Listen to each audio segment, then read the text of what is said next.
เสพประจำหมู่บ้านไปใส่ก็มีแต่เพิ่นในแหละปรุงให้กินเนาะมีแต่เพิ่นในแหละปรุงอาหารสมที่แซ่บบ่แซ่บก็สุดเกลือไปงัว อันนี้ยังเป็นสาวเนาะผู้ใดสนใจติดต่อมาทางบ่แก้วได้นี่เป็นสาวอยู่ได้ผู้นี้เลยเสื้อลายบ่เรื่องใดเสื้อขาวทั้งในเนาะ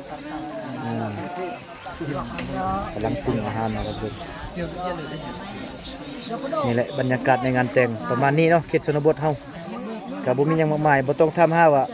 เครื่องเสียงอยู่ไสมันบ่มีดอกเนาะ งานแต่งหรือว่า